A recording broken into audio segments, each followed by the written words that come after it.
A Missouri woman who conspired to kill her mother is now out of prison. Gypsy Rose Blanchard was released from jail. They looked at these papers and say, she's retarded. She doesn't know what she's talking about. Hey fam, welcome back to another wild episode. Hold on to your seats because today we're diving deep into the jaw-dropping saga of Gypsy Rose Blanchard. So, y'all remember Gypsy, right? The whole world was shook when we found out about her twisted story with her mom, Dee Dee. And guess what? She's back in the headlines. Just when you thought you've heard it all. Gypsy Rose reportedly made a daring escape from prison. Let's break it down. How did she pull off this insane getaway? Some say she had help from unexpected sources, while others believe she had been plotting it for years. Now, let's get one thing straight, escaping from prison isn't a walk in the park. So, how did Gypsy do it? Was it sheer determination, cunning strategy, or a combination of both? Rumors are swirling, fam. Some say she had inside help, others speculate she used her past to manipulate the situation. Either way, it's a tale that has everyone talking. Twitter is blowing up, and the memes are fire. From Gypsy the escape artist to prison break queen, the internet has crowned her with new titles. But let's not forget the seriousness of it all. This is real life, not a movie. The question remains, where is Gypsy Rose Blanchard now? And what's her next move? Whether you're Team Gypsy or not, one thing's for sure, this saga isn't over. So, make sure you hit that subscribe button and ring the bell because we're keeping you updated on all the tea. Gypsy Rose Blanchard escapes from prison. Dee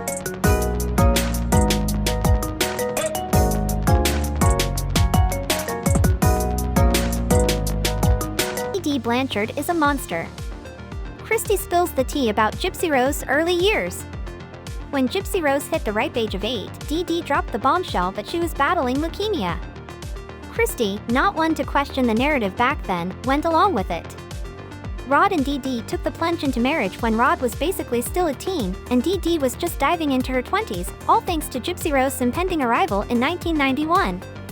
But, spoiler alert, their happily ever after hit a speed bump, and Rod's quality time with Gypsy Rose dwindled to just a few annual pit stops.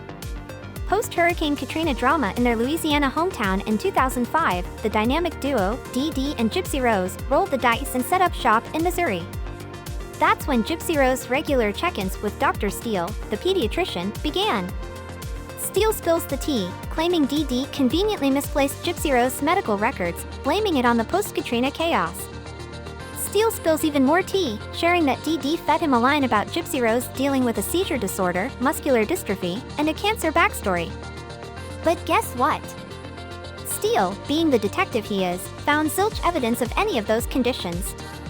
To add spice to the mix, Gypsy Rose went under the knife to lose some saliva producers thanks to Dee Dee's generous application of Orajol, and said goodbye to a bunch of teeth in the process. In the docuseries confessional, Gypsy Rose spills the ultimate tea. She kept mum about Dee Dee's theatrics because she was scared and desperately wanted her mom's spotlight. Gypsy Rose spills the emotional tea on their rollercoaster relationship, swinging between over-the-top affection when she was the perfect child and a rebellious streak that earned her punishments. Compliance came with perks, though, outings to Toys R Us or a fresh wardrobe upgrade, the cherry on top being her mom's elusive love and attention. Talk about a wild ride. History of SA. After Dee Dee's car accident back in 2000, Gypsy Rose ended up crashing at her grandpa Claude Petra's place, trying to keep things together while her mom was healing up in the hospital. But let's just say, that stay wasn't the safe haven she hoped for. Gypsy Rose, with raw honesty, spills the tea, saying, "He straight up crossed boundaries, making me do things no one should ever experience. It was next level messed up." Now, when the heat turns up on these claims, Petra steps up to the mic, looking all self-righteous, and says, "Nah, she started it all. Like, from way back when she was just a kid, I had to set her straight." But wait, plot twist. Evans Petra, Claude's son, drops a bombshell theory. He's out here thinking maybe Gypsy Rose's mom planted these wild stories in her head. But Gypsy Rose ain't having any of it. She claps back, standing firm, and says, "No cap, it happened, and that's on facts." So, as we dive deep into this whirlwind of he said she said, we're left shook, trying to piece together what's real and what's just a messed up mind game. Runaway Girl. In 2011, after linking up with a dude named Dan, a 36-year-old she vibed with at a sci-fi con, Gypsy Rose had an epiphany. Turns out, she stumbled upon her Medicaid card and did the math. She wasn't 15 like her mom insisted, she was 19. Talk about a plot twist. Feeling all kinds of trapped and needing an out, she cooked up a plan. She decided to dip to Dan's spot, a farm in Arkansas. So, one sneaky night, she grabs her costumes, because that's all she really had, no cap, and swipes some cash from her mom's stash. But here's where things go sideways. When Gypsy Rose hits up Dan's friend's place, thinking it's all smooth sailing, she gets hit with the tea that Dan's on lockdown. Like, he's on parole and can't even step out of Missouri. Talk about bad timing. Gypsy Rose's first attempt. Dee tracked down Gypsy Rose at Dan's friend's crib, pulling a classic bait and switch. She promised Gypsy Rose a chance to see Dan if she rolled back home, but spoiler alert, it was all a scam. Once back, Gypsy Rose got more than she bargained for. Dee wasn't playing around, she handcuffed her to the bed for a solid 2 weeks, played the starvation game, and went full-on tech destruction mode by trashing her laptop and phone. And the wild ride didn't end there. Gypsy Rose spilled the tea on her mom's next-level control tactics. Dee stayed harmful, throwing in some hits for good measure. Picture this, a knife chilling on the bedside table, and Dee casually threatening that any escape attempt would end in serious consequences.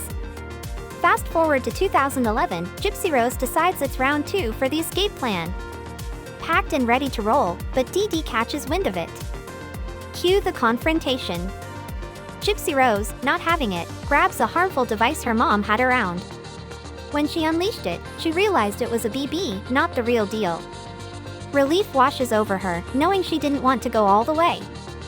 She admits it caught her off guard, pulling that trigger was a surprise even to herself. Meeting Nick Gojon. In 2012, Gypsy Rose virtually met Nick Gojon on the website Christian Dating for Free, and 2 weeks later they began a relationship. Gypsy Rose says an ex of Gojon's cautioned that he could be verbally harmed, violent, and controlling, but she ignored the warning. Gypsy Rose says she and Gojon chatted for almost 3 years before meeting in person for the first time in 2015. When Dee filed for power of attorney, Gypsy Rose says she felt trapped. If she ran away again, authorities would just return her to Dee. Gypsy Rose presented the idea of killing her mother to Gojon, who enthusiastically agreed, explaining his alter ego, a 500-year-old vampire, loved killing.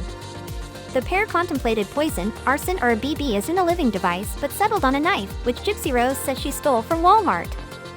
I look at myself, then, as a scared little girl trapped and desperate to get out of a bad situation, she says. I wish that I knew that there were people that I could go to for help. I wish that I would have known that I didn't have to commit this crime. The night of Dee's death. Gypsy Rose copped a bus ticket for Gojon, repping Big Bend, Wisconsin. She'd shot him a vid of Dee's bedroom, the soon-to-be crime scene, to get him acquainted. Gypsy Rose even walked him through the stabbing drill. I mimicked the stabbing cause I was constantly vibing on pain pills, she spills. Those meds had me floating in a different reality, you know? That night, it was movie time for Gypsy Rose and her mom. She even threw in a big hug, but her mom was all like, "What's that for?" I'm not gone yet, in this ironic twist. Gypsy Rose admits feeling torn about the whole situation but slid a text to Gojon once her mom knocked out. Dude rolled up, told Gypsy Rose to hit the bathroom and cover her ears. That's when the screams hit, and her mom was calling for help. To this day, I can't shake that memory, she spills, tears and all. I want to help, but I don't. I just freeze. I sit there, and then I hear her scream again, and then it's just silence. Post-incident, Gojon insisted on doing some messed up stuff to Gypsy Rose cause she didn't let him go wild on Dee. She recalls blacking out cause Gojon was choking her. When she came to, they bounced to his hotel. They were set to bus it to Wisconsin the next day, but the seats were all booked.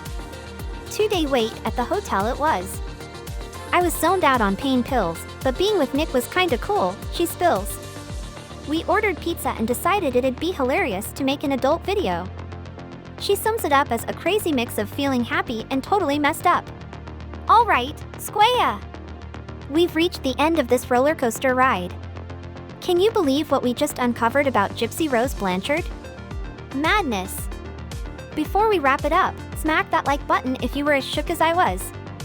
And, you know the drill, hit subscribe if you haven't already because you don't want to miss the next bomb drop on this channel. And to all my Day 1 fam, thanks for rocking with us. Your support keeps us going, and we've got some content coming your way. Stay tuned! Now, down in the comments, spill the tea. What's your wild theory about Gypsy's escape? Is she the ultimate mastermind or just a girl caught up in a crazy world? Remember, keep it real, keep it kind, and keep it lit. Until next time, stay iconic. Peace, love, and virtual high fives. Outta here! Catch you on the flip side.